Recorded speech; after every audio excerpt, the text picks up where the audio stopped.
Bienvenidos a Frontera Geek. El día de hoy hablamos sobre Scream, aquella que continuó con el legado slasher durante la década de los 90 y que ha perdurado en el tiempo hasta hoy, estando a punto de estrenar una nueva entrega de la saga a mediados de enero del 2022. Hoy vemos el origen de Ghostface y Scream, el tributo slasher.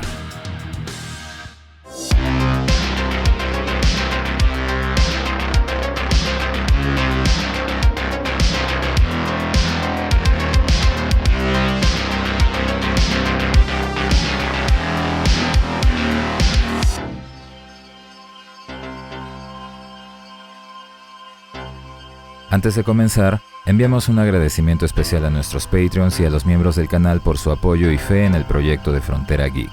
Muchas gracias, amigos. Uno de los géneros de horror más característicos del cine es el slasher, el cual, aunque tuvo antecedentes ya desde la época de los 60s y mediados de los 70, se consolidó como un género ya definido en 1978 con Halloween, su primera y más icónica representante. A partir de ese momento, habiéndose hecho muy popular, el género vio nacer a muchos nuevos e inconfundibles personajes que, aunque inicialmente tuvieron muy buenas entregas y fueron parte del apogeo del género, eventualmente cayeron en la rutina y la mediocridad, con producciones de calidad discutible, tanto en tema de guión como en el aspecto visual. La decadencia de los slasher llegó tan rápidamente como en su momento lo hiciera su fugaz ascenso, y para inicios de los 90, el género recaudaba muy poco, por lo que dejó de ser una oferta comercial para las productoras. Sin embargo, fue durante esa misma década que el escritor Kevin Williamson, motivado por su difícil situación financiera, se empecinara en crear una nueva historia que fuera capaz de cautivar al público y revivir al género. Y es así que en 1996, en tan solo 3 días de aislamiento, escribió el guión de Scream, en ese entonces titulada Scary Movie. Sí, tal como lo oyen, el título que posteriormente tendría la comedia satírica que todos conocemos iba a ser originalmente el nombre de esta película. Según relata el mismo Williamson, la inspiración para la creación de su película de horror llegó de casualidad, una noche en la que, habiendo tomado un trabajo de cuidador de una casa, comenzó a ver en la televisión un programa sobre crímenes reales en el que desarrollaron el macabro caso de Danny Rowling, un asesino en serie que acabó con la vida de varios estudiantes a los cuales torturó y mutiló antes de terminarlos.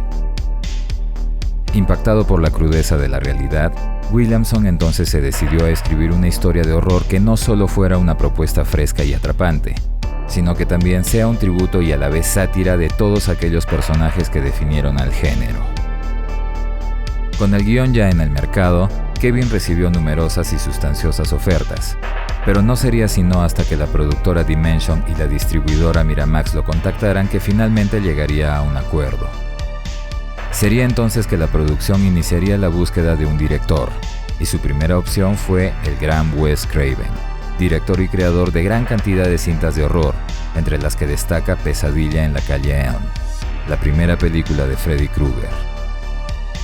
Desgraciadamente, habiendo decidido alejarse del género por su crudeza, Wes rechazó el proyecto, por lo que tuvieron que buscar nuevas opciones entre directores de renombre, de los cuales ninguno quiso tomar el cargo.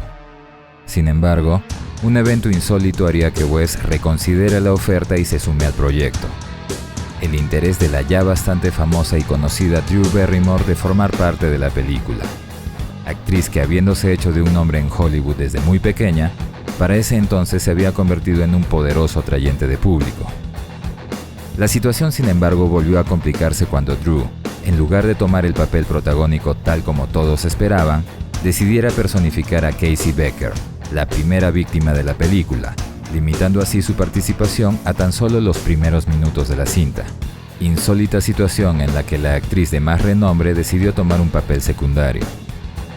Esto obligó a la producción a buscar entonces a una nueva actriz que pudiera interpretar a la protagonista Sidney Prescott, responsabilidad que sería otorgada a Neve Campbell, quien a los ojos del director cumplía con las dos principales características del personaje: ser fuerte y a la vez vulnerable.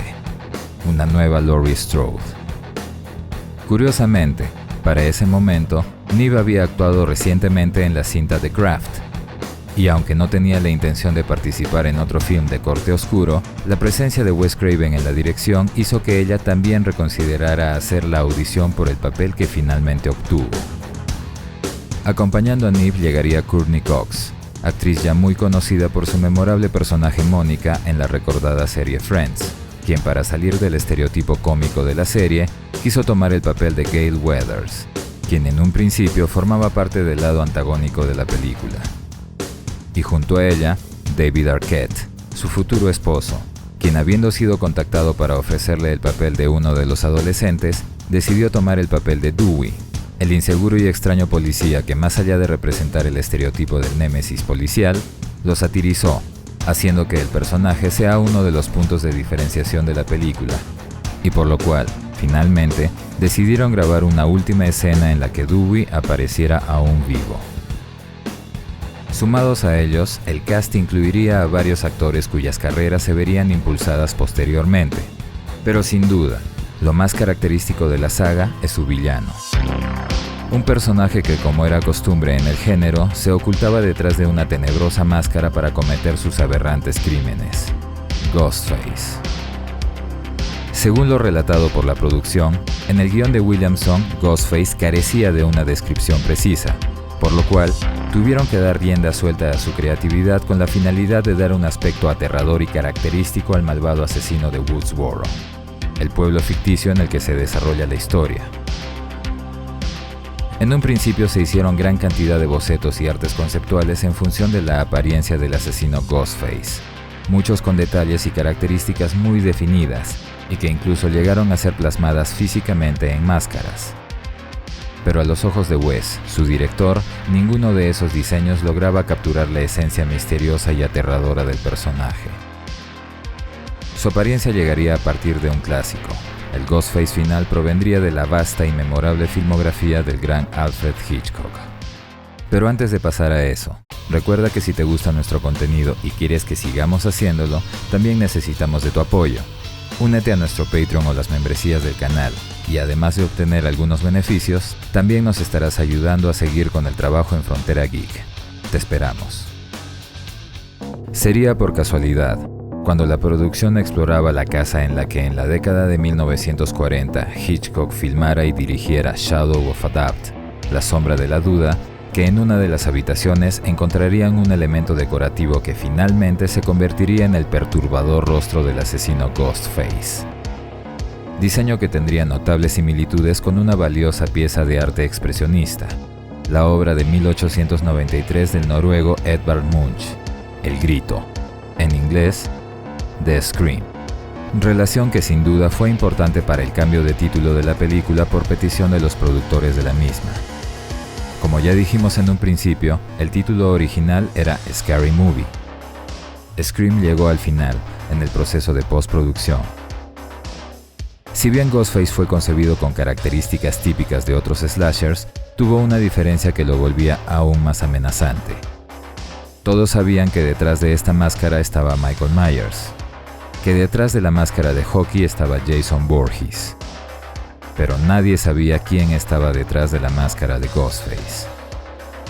Era un asesino real, pero sin identidad, uno que representaba la parte más oscura del ser humano, una parte que podía estar dentro de cualquiera.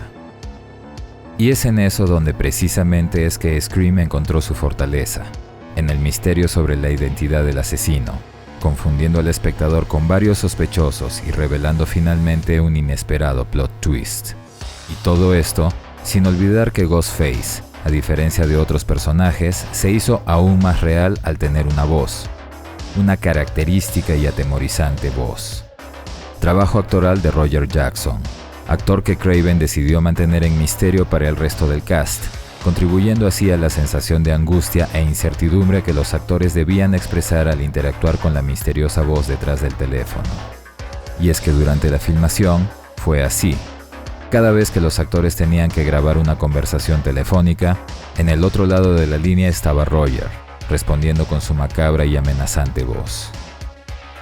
Respecto a las locaciones, el lugar que contaba con todos los elementos necesarios para contar su historia fue un pueblo llamado Santa Rosa, y aunque todo parecía estar bien, la producción tuvo un serio problema con la escuela, puesto que habiendo aceptado recibirlos inicialmente para permitir la filmación en sus instalaciones, después de leer el guión, la junta de la escuela decidió terminar el acuerdo con un trato tremendamente hostil y despectivo hacia Wes y la producción. Tanto así que en los créditos finales, después de los agradecimientos, Wes decidió incluir un notorio no agradecimiento a la junta de dicha escuela. Se quedó con la última palabra. Como ya dijimos en un principio, Scream no solo revivió el género slasher en la década de los 90, sino que también se convirtió en tributo, y a la vez una sátira al mismo, estando plagada de innumerables menciones y referencias a diferentes personajes del género. Las menciones a los padres espirituales de la saga, Jason Voorhees de Viernes 13, y a Michael Myers, no solo como mención, sino también presentando a Halloween como una película dentro de su universo, convirtiendo así a los personajes en personas reales con los cuales el público se podía identificar. Esto, además de llamar al personaje de Skeet Ulrich como Billy Loomis, en honor al memorable Dr. Loomis de Donald Pleasence. Y menciones a otros exponentes como Hellraiser, Candyman, Child's Play, El silencio de los inocentes, entre varios otros íconos del pasado. Nos dieron referencias explícitas como la escena inicial en que Drew Barrymore contesta el teléfono, evidentemente inspiradas en las cintas Black Christmas y When a Stranger Calls. La escena en que Sidney es visitada por su novio desde la ventana de su habitación, exactamente del mismo modo en que un joven Johnny Depp se escabullera en la habitación de su novia Nancy en Pesadilla en Elm Street. E incluso un cameo del mismísimo Wes Craven como conserje, usando la inconfundible vestimenta de su más célebre personaje, Freddy Krueger. Del mismo modo en que hizo tributo de la manera más violenta posible, también expuso todos los clichés y estereotipos del género. Adolescentes alocados e impulsivos, reacciones absurdas y faltas de lógica, y un muy exagerado sobreuso del recurso del susto o scare jump, entre muchas otras cosas. Scream fue estrenada en 1996, y pese a haber tenido una recaudación inicial relativamente baja, la cantidad de público que acudió a ella fue aumentando insólitamente con el pasar del tiempo, logrando pasar la valla de los $100 millones en una extensa exhibición de más de 30 semanas. Y si bien esto evidentemente aseguraba la producción de una secuela, dicho plan había sido trazado así desde un principio, puesto que Williamson, el escritor del guión, teniendo ya bien claro lo que quería, había incluido al final de su escrito un breve borrador con la estructura argumental para la primera secuela, puesto que su plan fue desde un principio hacer una trilogía. Aunque como los fans de la saga ya saben, existe Scream 4 y la 5 está ya a menos de un mes de estrenarse, así que evidentemente Williamson cambió sus planes. Y respecto a las secuelas, la historia de Sidney Prescott se fue renovando, acompañada cada vez por nuevos actores que a la larga también verían sus carreras siendo impulsadas por su larga o incluso pequeña participación. En Scream 1 tuvimos a Rose McGowan, quien pasó de ser la cuarta hermana de las brujas de Charmed a llegar a trabajar con Robert Rodríguez y el mismísimo Quentin Tarantino en Planet Terror, una de las innumerables películas y series en las que estuvo. Matthew Lillard posteriormente se hizo más conocido por 13 Fantasmas y por el popular Shaggy de las adaptaciones de Scooby-Doo, en donde también trabajó con Sarah Michelle Gellar en el papel de Daphne, quien declarándose fan de la primera película se hizo parte del cast para la segunda encarnando al personaje de Sissy Cooper. Liev Schreiber, quien pasó de ser Cotton Weary a ser Sabretooth, el némesis del popular Wolverine de Hugh Jackman. Jada Pinkett Smith, con una corta participación como una de las víctimas iniciales de la primera secuela, para luego encarnar a Niobe en la saga de Matrix o a Fish Mooney en la serie de Gotham. Su pareja en Scream 2, interpretado por Omar Epps, quien después de sus contados minutos de cámara, terminó convirtiéndose en el Dr. Foreman durante las 8 temporadas de la gran serie House. Jenny McCarthy, conocida como la agente Tanya en Red Alert 3 por los gamers, o como la despampanante Courtney de Two and a Half Men, etcétera, etcétera.